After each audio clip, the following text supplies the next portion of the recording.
started, I had to see you folks, and we're sure hoping that this COVID stuff will get over with, and we can start filling up this place again. So we sure appreciate Diane and the folks here at the library for just bending over backwards really to help us out with all of this. And but they are recording it, and I'll be sending out on my email list the link. Is that the right word? Yep. To be able to watch the recording. If any of you would want to, or you might pass that on to anybody. So. And you might recall these doors make an awful racket, slamming shut. So we lock these, or I assume they're locked anyhow, but the back door will keep open if anybody needs to go out. So I don't know, anything special anybody wants to share with us here this evening before we turn the floor over to Charlie?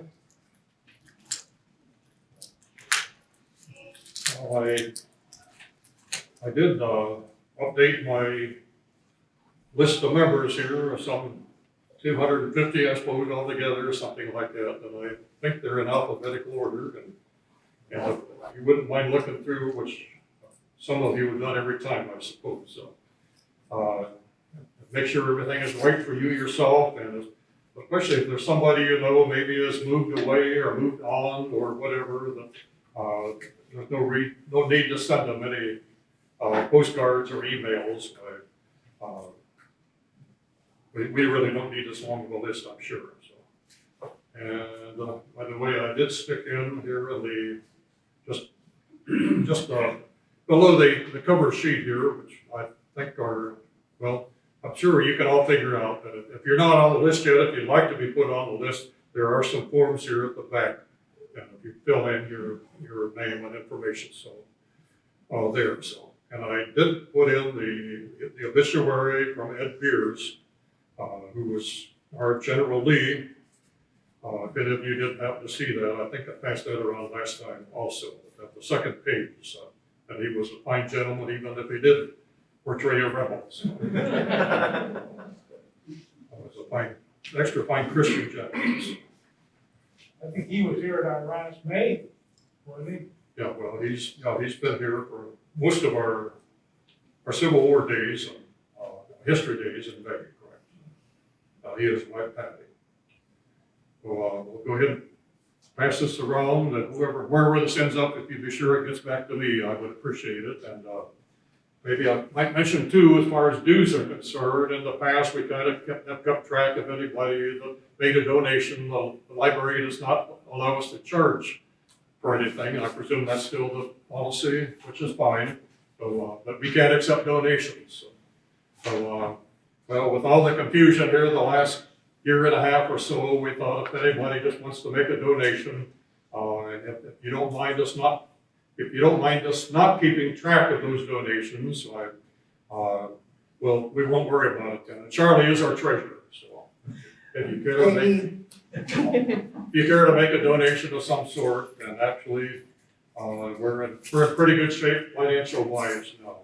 I know Penny and Ed Gazzari had a dinner with Abraham Lincoln that we made quite a bit of money with that.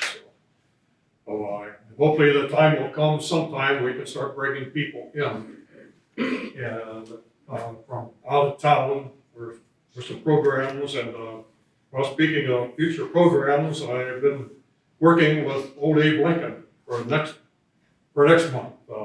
Be Tuesday, the November 16th, the third Tuesday is our normal meeting date. And well, this will be just 3 days. He thought he could squeeze it in before he goes to Gettysburg, which is November 19th. So hopefully we can get him to come in and tell some of the things about Gettysburg and going back to a little bit about the battles there and so forth. So that's kind of what we're looking at for next time. By the way, if any of you know of anybody that would want to be a good presenter, could do a good program here in the future, I'd appreciate the name and the contact information. Well, this evening we're very pleased to have Captain Robert Eddy with us. Company B, 60th Ohio Volunteer Infantry, And, well, this gentleman really is Charles Lepold. Just a little bit about Charlie. He currently chairs a military section of the Wayne County Historical Society, located here in Wooster. And this section is responsible for the preservation of the roles that Wayne Countyans have played while they served in the United States Armed Forces. And Charlie is an active member of the Triple Nickel, the 555th Honors Detachment of Wayne County, an organization which renders final military honors at the funerals of local veterans. And he's also a member of the Wayne County Civil War Roundtable. He is on our board and this serves as our treasurer. And Charlie is a veteran. He retired from the Army in 1997 as a first lieutenant after 21 years of service as both an officer and an enlisted member. And he was on active duty and with the reserve forces. So I could go on and talk longer than that, but we do thank you for your service to our country, Charlie. And we look forward to your presentation. Thank you for yours. Jerry was in the National Guard. Good evening, ladies and gentlemen. Welcome to the Wayne County, Ohio Civil War Roundtable presentation, Wayne County at the Battle of Spotsylvania Courthouse. My name is Captain Robert Eddy, and I commanded one of the two companies from Wayne County that participated in that great battle. I had a slide up before we started. Had some statistics on it, and I put that up there so you can ponder as far as the size of this battle. 100,000 people on the Union side and about 62,000 on the Confederate side. So this was a huge battle, and as far as losses go, it was the third costliest battle in the Civil War. Gettysburg at 52,000 casualties, Chattanooga at 39,000, and Spotsylvania at 32,000 casualties. So this was a huge battle and a tragic battle. I'd also like to thank the Wayne County Historical Society. Much of the material that I'm using tonight comes from their collection. As you recall, 1863 was a pivotal year in the Civil War. There was 3 battles that were on top of the list. Gettysburg, of course, turned the tide in July of 1863. The next day, Vicksburg was won, Union side. And then in the fall, Chattanooga was won. 2 of those battles were commanded by General Grant, Vicksburg and Chattanooga. And the third, Gettysburg, was under the command of General Meade. So over the winter, President Lincoln pondered the situation, and he felt that he needed to get a aggressive commander to lead his army. He wasn't aggressive enough. So he looked around and he appointed General Grant as Commander-in-Chief of the U.S. Army. 2 things he was looking at. The enlistments of 1861 were for 3 years. 1864 was 3 years.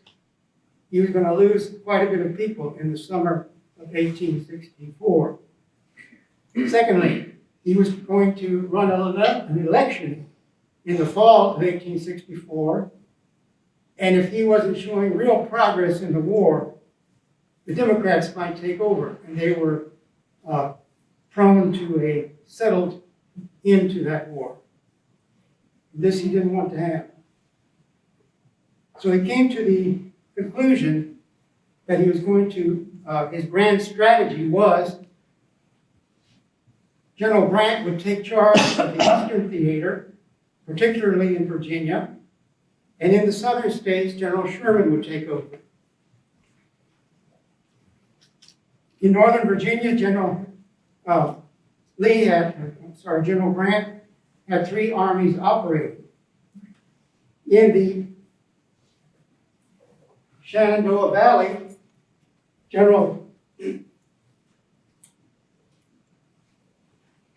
was the Army of the West Virginia, which was soon to become the Army of the Shenandoah. And it was to harass the northern troops in that particular area. Now, if you go down to Richmond, the Second Army was the Army of the James, and it was to advance from the coast and just sit there and try and draw as many rebel forces as it could and menace Richmond. The third force was the Army of the Potomac, commanded by General Meade. And there was a fourth element, and that was the Ninth Corps, which was kind of a strategic reserve commanded by General Burnside. In dealing with the two companies from Wayne County, the first company was Company B of the 4th Ohio Volunteer Infantry. They were raised here in the summer of '61, so they were approaching their third year. They were ready to go home in July of 1864. They were a veteran company, saw many, many battles. They were in the Second Corps, and they were in the Second Division of the Second Corps, and they were located in Carrolls Brigade, and they were brigaded with the 8th Ohio, which is from Central Ohio. The reason I point this out because when we get to the battle itself, I will be dealing in corps. And so for you to understand where our two companies are, that's why I emphasize the order of battle here. The commanders of the Second Corps was Hancock. He was the Corps commander. He was a hero of Cemetery Ridge at Gettysburg. He was known as Hancock the Magnificent. General McClellan gave him that name in the Peninsula Campaign. Very good general. He made one serious mistake at the Battle of Spotsylvania, and I'll point that out. Brigadier General Gibbons was the division commander, and the brigade commander of our 4th Ohio was General Carroll. He of the red beard and the red hair, who charged up Cemetery Hill the evening of the 2nd of July and drove the Confederates off the hill.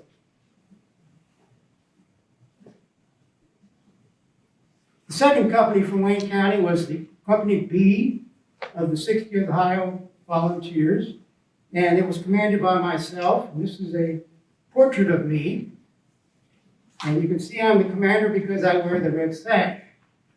That sash is in the possession of the Wayne County Historical Society. I must say that I see my great-granddaughter in the back there. I knew you were there. I recognize you. That's for real. She's my great-granddaughter.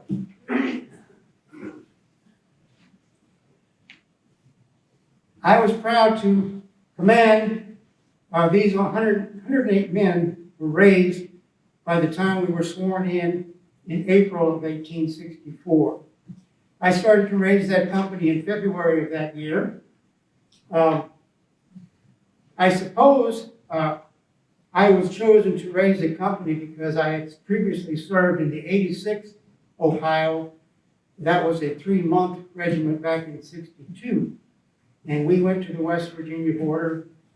We were menacing a rebel general by the name of Jenkins. We never saw him, but maybe he didn't come our direction because he was scared of us. I don't know. But nevertheless, in September of that year, end of time in service, so I went back to the farm. My family had a farm in Clinton Township, and so I was farming. But I kind of missed the camaraderie of the military.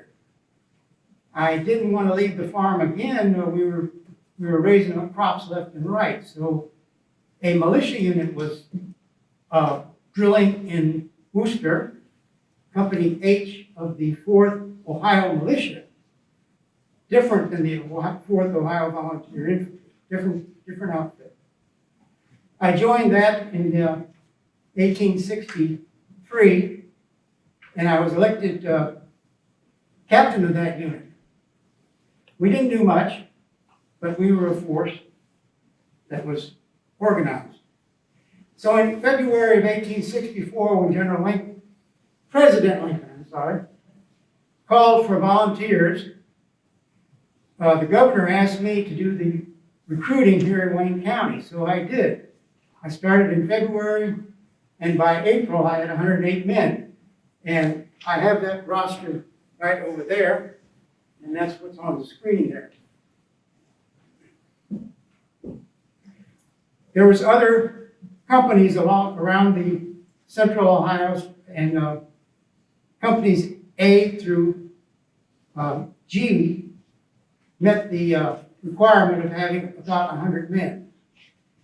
There was 2 other companies, L and M, that weren't full strength yet, so they did not join us when we went to Camp Chase in the middle of April and got our uniforms, got our basic issue, put on a train, sent to Alexandria, Virginia, and from there we were marched about 10 miles to our training area.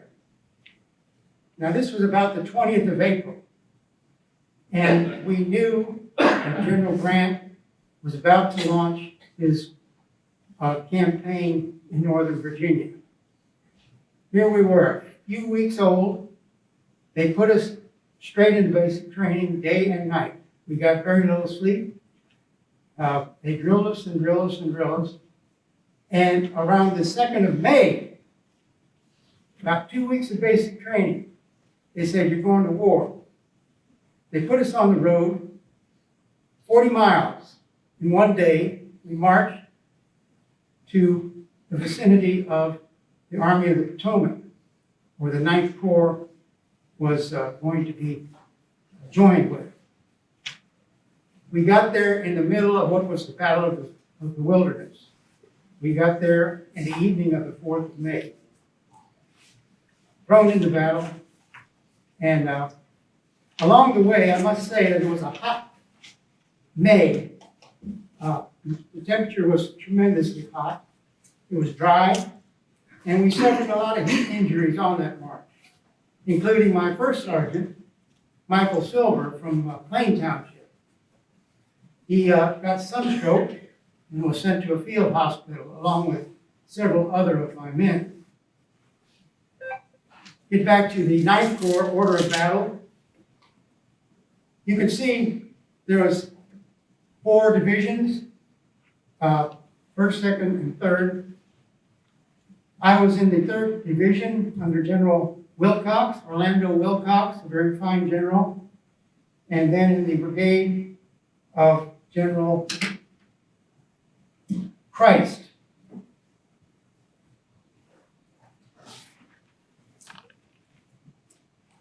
General Wilcox right there, General Christ right there. He was colonel at the time, but he was breveted a brigadier general later on. And here you see the 6th Ohio. Notice the composition of that corps. Practically all of them are from Pennsylvania and north. In fact, I don't think another Ohio unit was in the 9th Corps. Notice the 4th Division under General Carrolls, composed exclusively of U.S. colored troops, and one state unit, the 30th Connecticut Colored Troops.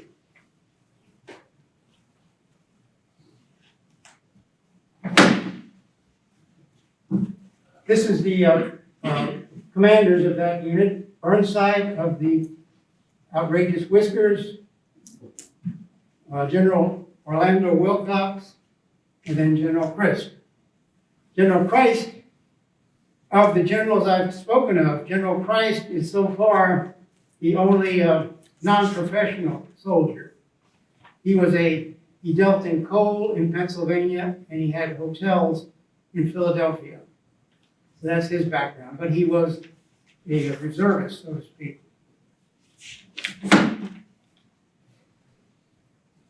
Now, this is not a very good slide. You can't read it, but I didn't put it there for that reason. I wanted to show you how the units relate. This is the Union forces under General Grant. This is the Army of the Potomac. This is the Ninth Corps. And what I want to emphasize is the way this thing is organized. Ninth Corps reports to Grant.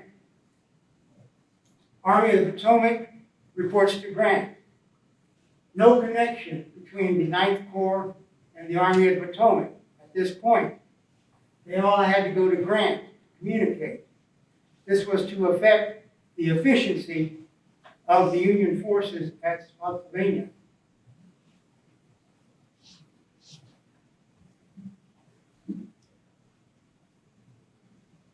This is the Army of Northern Virginia, General Lee's unit. You can see it's a more conventional Army organization. 3 infantry corps and a cavalry corps. More conventional.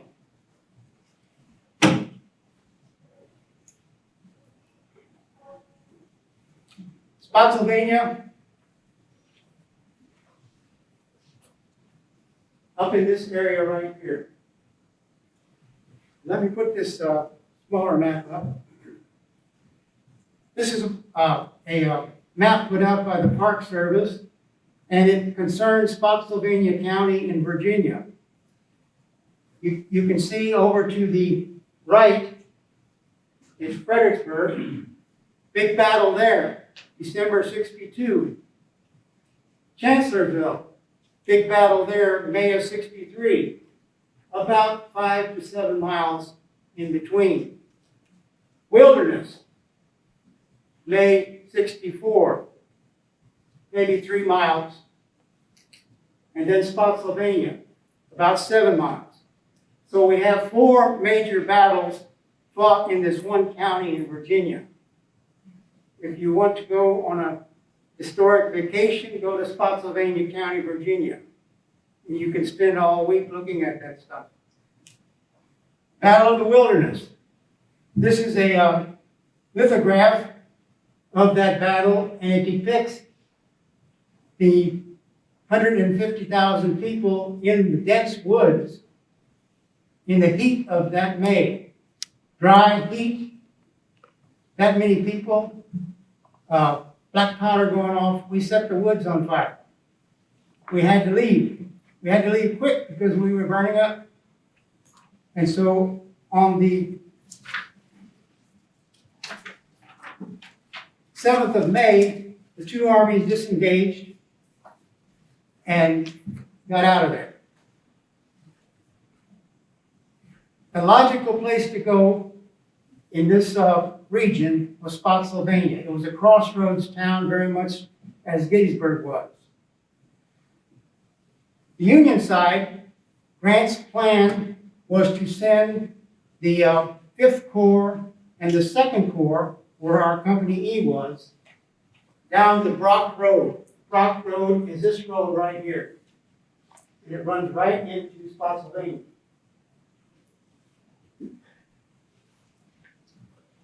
The 6th Corps and the 9th Corps were to take a northern route. The Orange Plank Road, which is above this map, and at some point they were to veer south, get on the Fredericksburg Road, and head into Spotsylvania from the east.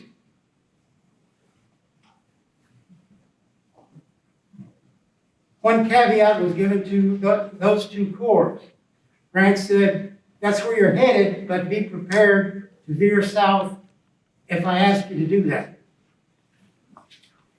To make this move, he had to send his cavalry under General Sheridan down the Brock Road to clear the way.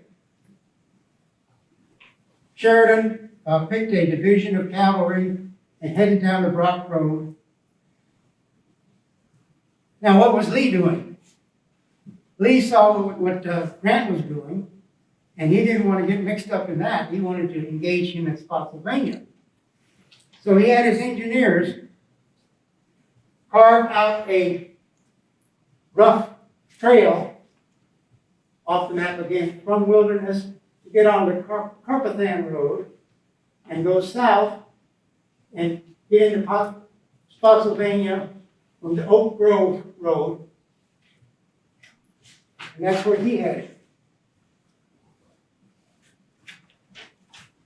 He needed to get to Spotsylvania first.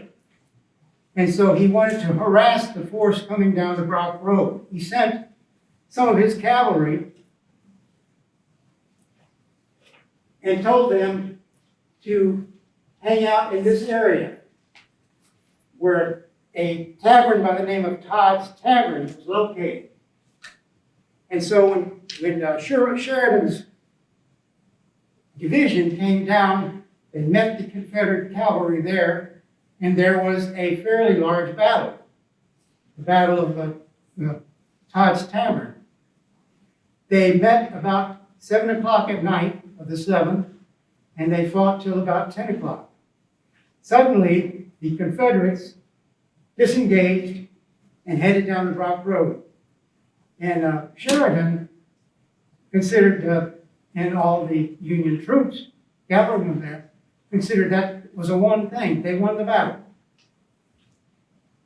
Now, why he did this is up for dispute, but Sheridan said, we're going to bed down here for the night. We just disengaged at the Wilderness. We rode hard. We fought hard. It's 9 o'clock at night. We're going to bed. So they did. Why he didn't realize the 5th Corps was right behind him. So when the 5th Corps came up to Todd's Tavern, the commander of the 5th Corps, General Warren, found the cavalrymen asleep. He confronted General Sheridan and said, what's going on here? I got a corps, 20,000 people on the road, and you're asleep. General Sheridan told Warren what he could do. And so General Warren went to General Meade, which was a little bit back in the column. Meade approached Sheridan and told Sheridan to mount up your troops right now. And General Sheridan more or less took the same attitude to General Meade. Okay. All right. I'll just go to Grant to see where exactly do I stand. You see, General Sheridan was brought to the east by Grant. Grant and Sheridan fought together in the west. They thought alike, and they felt highly of each other. When Meade approached Grant and told him that General Sheridan told him that Meade didn't understand cavalry at all, and if he turned Sheridan loose, he would defeat the Confederate cavalry and all would be fine. Meade expected Grant to say, well, we're going to fight. Now, Grant said, it's been my experience that when Sheridan says something, he means it. And so he gave Sheridan permission to take his cavalry and go play by himself. He was successful. He met Confederate cavalry at the Yellow Tavern and defeated them. General Jeff Stewart died at that time. Nonetheless, now we have this force with no cavalry. Cavalry, one of their main jobs is to gather intelligence. They can zip in and out, see what's going on. We don't have this anymore. So keep that in mind as we progress in this battle. Now, what was going on down the Brock Road? Well, the cavalry that was still the Union cavalry before the actual letting Sheridan go had approached what was then the Confederate cavalry and started to set up defensive positions in this area. Union cavalry coming down the road saw what's going on. They started to set up defensive positions in this area. And they were shooting at each other. Along comes the 5th Corps. 5th Corps, much more powerful in defense, in a defensive situation. And they assumed they thought the cavalry was all that was blocking them here. So they started to displace the Union cavalry, and they started to operate against the Confederate cavalry there. They were about to be successful when down the Shady Grove Road comes the 1st Confederate Corps, and they get word of what's going on in this area. So they get off the road and come to the aid of the Confederate cavalry there and start falling in line along what was to become the Spotsylvania Confederate defensive positions. The 1st Corps took over this section here. The 2nd Corps, under Ewell, General Ewell, took the curve, and General Early, who took over from A.P. Hill, who was sick, filled in this line here. Now this formed a salient, and in military, you normally don't want to have a salient unless the topography of the land dictates it, and this was the high ground. So that's why it took that shape. What about the 9th Corps? The 9th Corps continued to march. They got on the Fredericksburg Road, and they were approaching Spotsylvania from the east. They had to cross the Nye River. Now, the Nye River, at the point they had to cross, there was a bridge called Mary's Bridge, and it was a footbridge. There was no way a corps was going to cross it on a footbridge. So they were going to have to get in the water and cross that river. This is what it looks like today, where the sign says Nye River. That's where Mary's footbridge was. Now it's a 2-lane, modern bridge, but back then it was just a footbridge. The place where the 9th Corps was approaching, and by the way, General Wilcox was put in the advance, and he put Colonel Christ's brigade in its advance, and Colonel Christ put our 60th Ohio in his advance. So we were going to cross the river first. You go off that bridge today and go to a few, maybe 50 yards, and you come into something like this. Notice how it curves? Does that look the same if you take all the people away? Does it look the same? You have that curve, you got trees, you got the river, what it looks like today. They tell me, the folks from the Historical Society, that they had to take a double take. It looks like just the lithograph of that battle. The 60th Ohio, like I say, was in the advance. They were to cross the river. We approached the river. Colonel McElroy, our regimental commander, put us in line. We wanted to cross all at the same time, get as many people over before the Confederates started to fire, because we had learned that in the ridge line, Stevenson's Ridge, which was not too far to the left of the river, it was full of Confederates. And they were just waiting for us.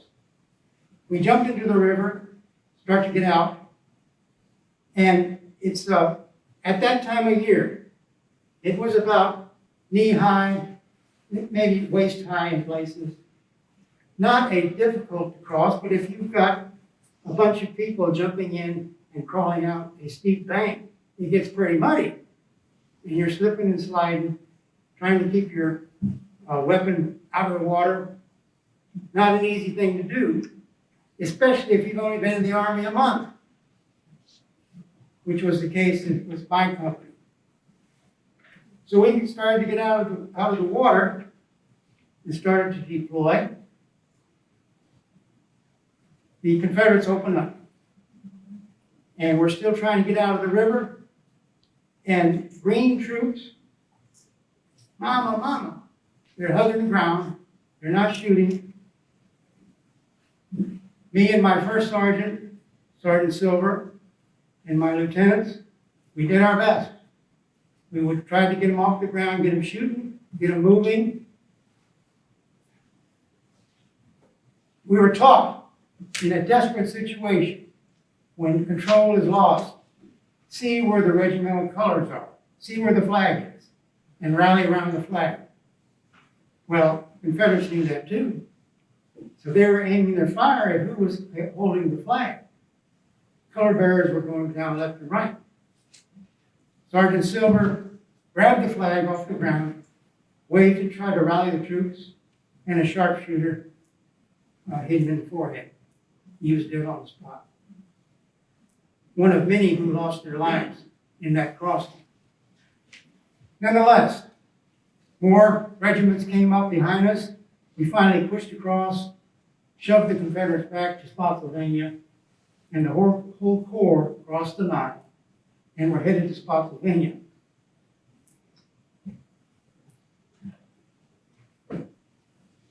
Burnside approached the Confederate lines, and I don't know that he got cold feet, but he was not an aggressive commander.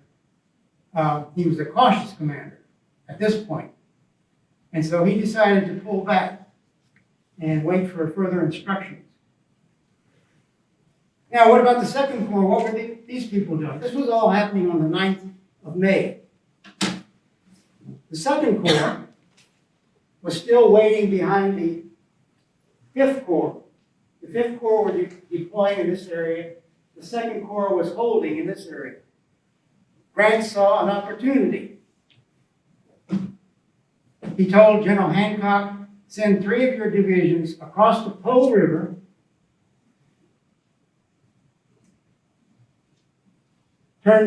make a left, and you're going to have to cross the Po River again and come into Spotsylvania from the south. Take your 4th Division, turn it loose, and that was Mott's division, the 4th Division. Send them north, and they're going to be the strategic reserve. So, Hancock is crossing the Po. He takes a left, and he stops in front of the second crossing of the Po. The Po takes a sharp turn there, and you have to cross it twice if you're going that route. It was night. I think he took a page from Sheridan. Let's wait until the morning. You can see what's going on by then. So they head up to bed for the night. Lee saw this happening, and to aid General Anderson, because Anderson was lines stopped about right there, he took 2 divisions from Early's corps, Heath's division and Mahone's division, and sent them over here on the other side of the Po River during the night. Which, by the way, left Early's corps with 1 division guarding the Fredericksburg Road, and Burnside sitting there with a corps. If he had had intelligence that could have been provided by the cavalry, he would have known that he was only opposed at that time by 1 division, and he could have pulled through. But there was no cavalry left anymore, and so he held his position back of that. So when Hancock woke up on the 8th of May, he saw a bunch of Confederates across the river, and they started to attack him. Keep in mind, this is where our E Company was, camped on the other side of the Po. So the Confederates started to pour fire on Hancock's 3 divisions there, and he soon sent word to Grant that he can't hold that position. we're gonna have to change something. So Grant formulated a new plan. Hancock was to withdraw Gibbon's division, where E Company was, and Birney's division, and they were to join Warren in this area. Barlow's division was to withdraw and hold on this side of the Po River and keep the Confederates from crossing, or at least buy some time. So this was done. So to continue with Grant's plan, at 5 o'clock on the 10th of May, they were to launch at 5 o'clock, and the main effort of this was a bright young fellow from the 6th Corps, Emory Upton, he was a 24-year-old colonel that commanded a brigade at the time. He came up with a plan to give him some. His idea was to concentrate a brigade, a narrow front, charge rapidly across the field. Don't stop for anything. Don't stop to shoot. Don't stop if your buddy gets hit. You head for those lines, and you jump in the lines, and then you put the caps back on your rifle and you start shooting. But you don't do anything except concentrate on jumping over those defensive barriers. Get on the other side, and then you can spread out. For that to work, he needed a punch, an aggressive punch, to follow him right through the line, and that was to be mocked up here, the strategic reserve. This was the field. Upton spent the day concentrating his brigade in those woods over in this area, hidden in the tree line. Now today there's a road there, but that road wasn't there back in the day. The Confederate lines were in this area. Less than 200 yards, he would have had to make that charge across the field. Less than 200 yards.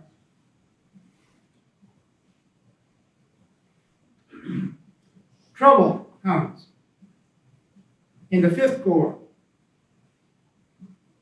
General Warren had been chewed out by Sheridan. General Warren had been chewed out by Meade.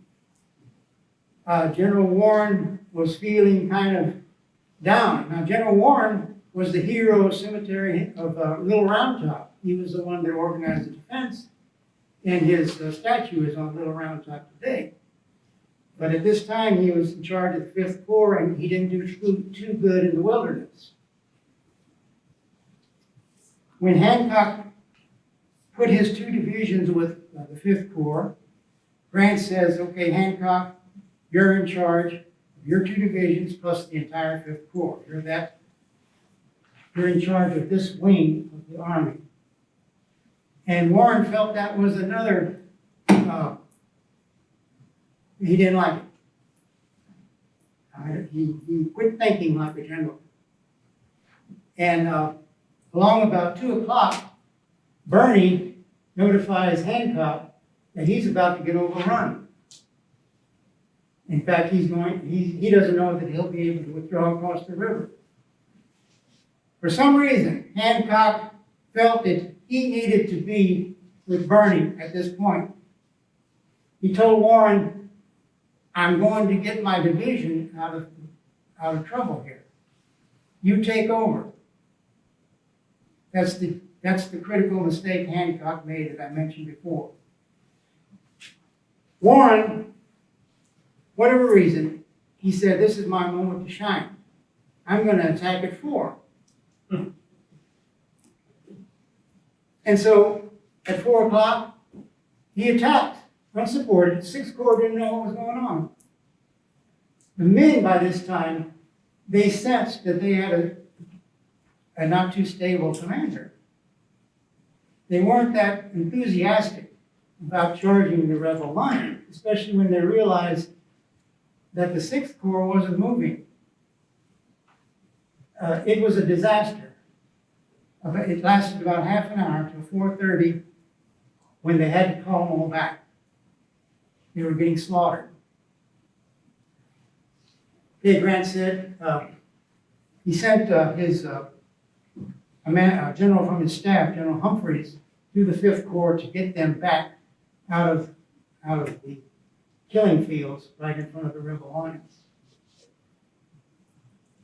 He said, okay, we're going to postpone this attack until 6, but we're still going to go. He informed Humphreys, he informed Wright, who had taken over from General Sedgwick. You've heard the tale of General Sedgwick telling his men they couldn't hit an elephant from that distance, and turns around and gets shot in the forehead. He was killed earlier in that day, and General Wright took Sedgwick's Sixth Corps under his command. 6 o'clock comes. Well, back up. What about Mott? Strategic Reserve. Nobody told him. He's still thinking 5 o'clock. And the Ninth Corps, they weren't even involved in this attack. It was all Army of the Potomac. Ninth Corps was. So at 5 o'clock, Mott starts moving because he's supposed to follow Upton. When Upton pierces the defenses, he's supposed to follow right through. He starts moving into position. Confederates in the mule shoe, that's what this is called, came to be called, the mule shoe. Confederate artillery sees this movement, and it's within range. They start pouring artillery fire on Mott. Mott starts to get slaughtered. So he retreats. 6 o'clock comes, the charge commences. Upton runs across the field with his close to 4,000 brigade-size unit. They pierce the line, get into the interior of the mule shoe, start fanning out, and he's looking for Mott. Mott's not coming. Mott's picking up the pieces. Upton, being the commander that he was, he rallied his troops and got them out of there after many losses, but they got out of the mule shoe and ran back to their previous position. And so this whole attack of the 10th of May was just a mess. Grant he wasn't ready to quit. He smelled opportunity where there was defeat. He said, well, what if we, instead of Upton's charge with a brigade, why don't we send a whole corps in the same circumstances? So he decided on the 12th of May, the Second Corps is going to concentrate up here in Mott's position, and they are going to be the new Upton's brigade. The whole corps is going to jump into the mule shoe about at this point.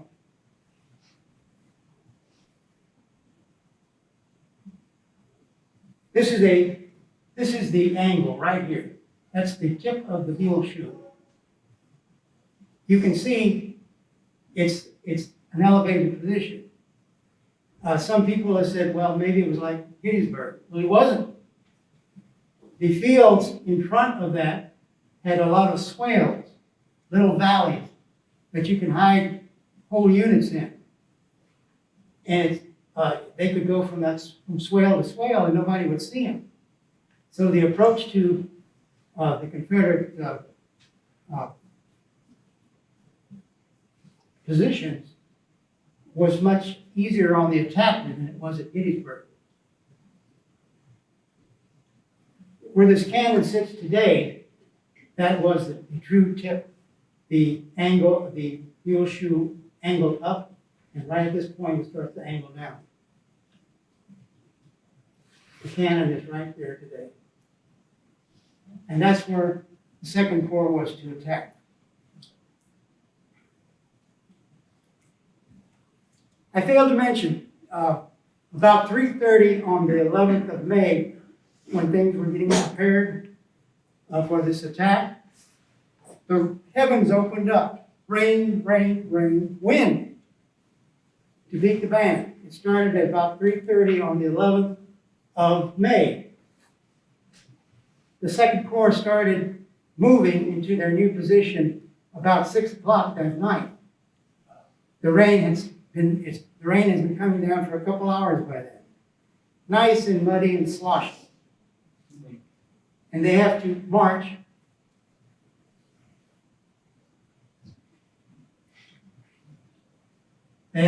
from this position here, there are 3 divisions, in back of the 5th Corps, 6th Corps, and back up to Mott's position. That's where they were to assemble in the rain and mess. Rained all night, didn't get a wink of sleep. Letters have been written that we have, that people were trying to hide under their blankets or whatever they had to get out of the rain, and you couldn't get out of the rain. Trying to keep your equipment dry, your ammunition and your musket dry all night long, and you're going to attack at 4:30. You're going to probably die at 6 o'clock, and you're dead tired. But they did. Dawn assault. 4:30,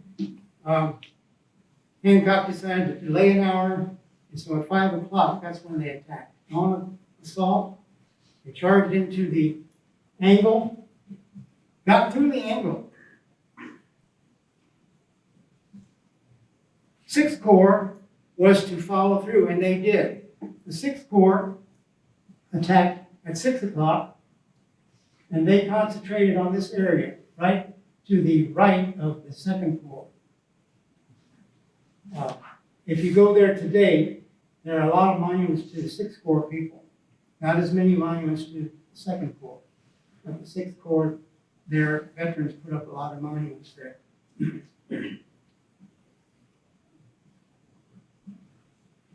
Confederates fought like mad, but more and more Yankees started coming in. This area, from here to here, is not even a mile, it's maybe 3/4 of a mile. And from here to here is about the same. So you have roughly 30,000 Yankees and maybe 20,000 Confederates in that area of land. It soon became mayhem, as the sign says. Unit control, it ceased. If you're blue, I don't care which unit you're with. If I'm a sergeant and you're a blue private, you're coming with me. I'm going to tell you where to shoot. There was no unit cohesion at all. It was mayhem. Lee immediately saw what was happening, and he ordered certain people in the unit to fall back to this line here and start preparing defensive positions. He told the rest of them, we're going to fall back once the positions are prepared, but you got to hold out until then. And so they did. Confederates held out. So fought like this all day long, 22 hours, until the Confederates finally got the word to retreat to the newly prepared positions. Now, what was the 9th Corps doing when all this was taking place? The 9th Corps was filled in on this one. They let them into the party. The 9th Corps was to move further into the line and move to the north to where they would be on the 2nd Corps' left. And they were to hold, treasure this part of the Confederate line. If possible, break into the mule chute. But at the very least, keep pouring fire into it, keeping as much Confederates occupied as possible. And so that's what they did. They moved in, came to contact with the 2nd Corps, and poured fire into the mule chute. it was a little different situation there. This is the area that the Ninth Corps was in. This road wasn't there back in the day. But it falls off sharply and goes down into a creek and then up to the mule chute on the other side. The Ninth Corps was mostly staying on this side of the creek, shooting into the mule chute. And finally, Grant told Burnside, "You're going to have to break into the mule chute. And I have a suggestion for you that you need to take. And you're going to break in at this point right here called Heath's Salient. It's a little outburst of the Confederate line. And as luck had it, or misfortune had it, Burnside chose General Wilcox to launch the offensive on Heath's Salient. And when you know the brigade that we were in was chosen to be the lead advance on that raid. At the same time, go back to the order of battle, and in the 1st Brigade, they joined us in that attack. We were down here in the 2nd. I want you to look at the 17th Michigan there.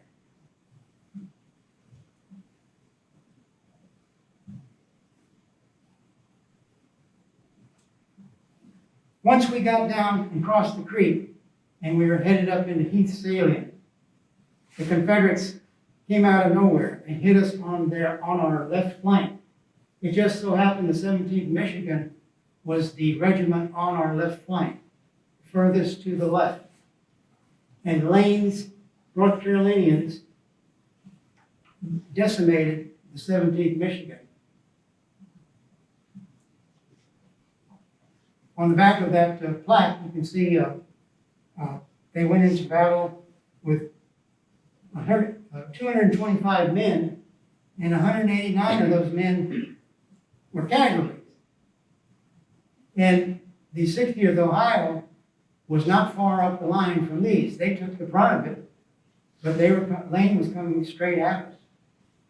And we managed to fight them off, but we didn't break into Heath's Salient, so we did not accomplish our mission.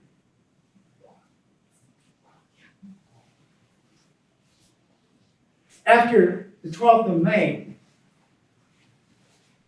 the fighting actually ended on the 4 o'clock a.m. on the 13th of May.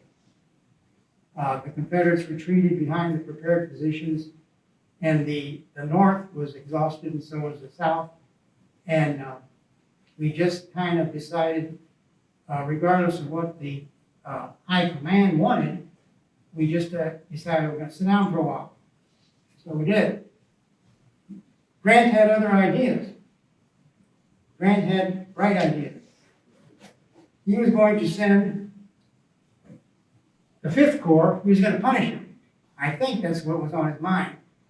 But he was going to, all the fighting more or less stopped at 4 o'clock in the morning on the 13th.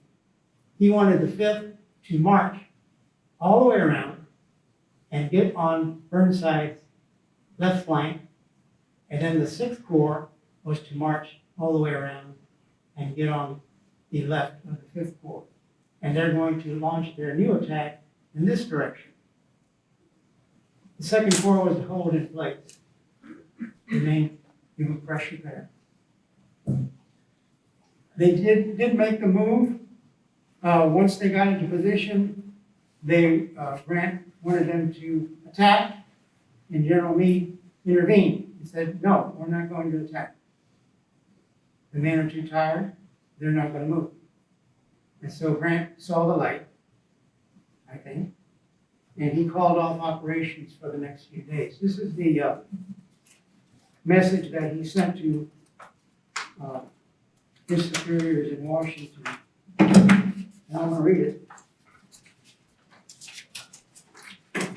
This is General Grant. "We have had 5 days almost constant rain without any prospect yet of its clearing. All offensive operations necessarily will cease until we can have 24 hours of dry weather. And this was on the 13th of May. He finally saw the light. Around the 7th, there was pot shots fired back and forth and this sort of thing, but mostly there was no fighting until about the 17th, when the Second Corps, not Gibbons Division, our E Company, 4th Ohio was not involved with this, but one of the Second Corps divisions launched an attack at Harris's farm and were promptly chased back by Confederate artillery. On the 18th, the Confederate division tried to get in back of the Second Corps, and they were confronted and they were chased back. So the troops were just sick of this place. And it was just a matter of we got to move on. And so they did. On the 19th, started to disengage, and by the 20th, they were moving out. The 4th Ohio stayed on active duty until the middle of July, and that's when they mustered out. There was a big effort to keep the guys in the war till they re-enlist. Some did, and some didn't. And so what happened was, after the enlistment of the 4th and the 8th Ohio, who were brigaded together, after they were into service, enough people volunteered to remain in the Army that they formed the 8th Ohio Volunteer Battalion. And they were a veteran battalion, and they didn't see much action as a veteran battalion, but nevertheless they stayed in the Army. Most of them went home. Not so with the 60th OVI. We went on to North Anna was our next confrontation. We were there. Cold Harbor, Petersburg, and I must say, at Petersburg, that's where I became a brevet major. We were holding the line. We had them under siege, and it was the closing days of the war. And higher headquarters sent an officer down to my brigade, and they wanted someone to volunteer to lead a charge and break into the Petersburg defenses. And most of the guys said, well, is that an order? And the officer said, no, that's a request. Well, silly me, hey, I'll do it. And so I did, and we got into the lines, and the Confederates surrendered. And so they breveted me a major. So we were there at the end. We marched in the Grand Review in July, and then we went home. And I became a realtor, and I moved to Wooster to a house on North Street, and I grew tomatoes in my backyard and sold a lot of real estate. And I died in 1911, thanks to the Historical Society and the Civil War Roundtable. They keep us alive, and I'm happy to come back from time to time. We do have time. And it was an hour presentation. I thought I would go way over. So if you have questions or discussions, I would be happy to entertain. Yes? How many men were left when you mustered out? When we mustered out, I don't have the specific figure. But you can gather from that roster there who I went in with. I'm sorry, I don't have that. It's okay.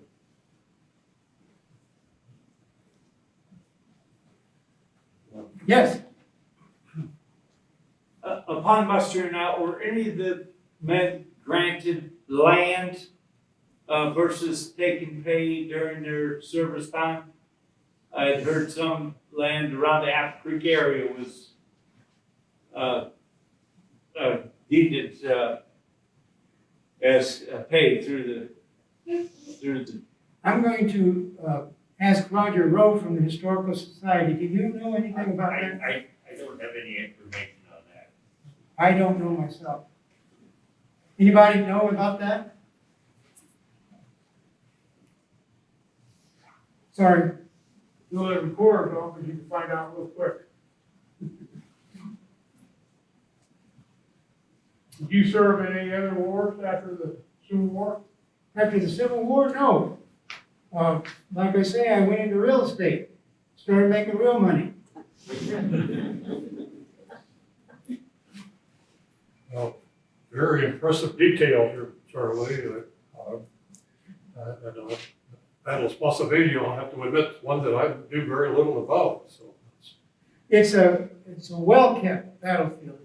It's like Gettysburg without all the people, because people don't go there. But it's a very, we went there, me and Connie, we went there in April, 2014, I believe. April, beautiful weather, hardly nobody in the park. Well marked, all these things I was showing. Everywhere you look, there's explanation of what went on here. It's a beautiful, beautiful place if you forget about what happened there back in 1864. This is the Civil War Trust, which is now American Battlefield Trust, that they've had a lot to do with developing that battlefield, I Yeah. presume. A lot of development went during the Depression on the WPA, but those things were, you can still see those things there. You can tell they're way from way back, but they've mostly been replaced by brand new signs and things that the trust was helping construct. And then they're buying land that was in civilian hands, and they're adding to the battlefield area. No, very good. Any other questions or comments? Great granddaughter? The last year of the war, I know Grant was just trying to take out as many Confederate Army soldiers as possible. And I'm looking at the dates on some of these battles you have up there. Just what it was exhausting to hear you talk about Spotsylvania going on and on and on through the rain and the mud and everything. That it must have been awfully grueling, and Grant drove his soldiers very hard. I know in that last year of the war, because they had so many more than the Confederates, and that's the way they thought they were gonna win anyway. But it really brings to light that grind, that horrible, push through, withdraw, do it again, and withdraw, and then finally everybody just leaves. I mean, what a feeling to walk away from a battle like that. I just had that thought listening to you. Yeah, no question how horrible Yeah. the war was. But they had feelings about it. I think the 60th, weren't they one of the first into Petersburg? I haven't studied that much about Petersburg. That's next on my list. Oh, okay. We'll look forward to that program. And I presume you took a lot of the photos yourself, Charlie? Yeah. From there. Connie and I were there April of 14, I believe. Just this past spring. Well, 2014. Well, the year 2014. Okay. I got you. No. Well, thank you for your attention. No.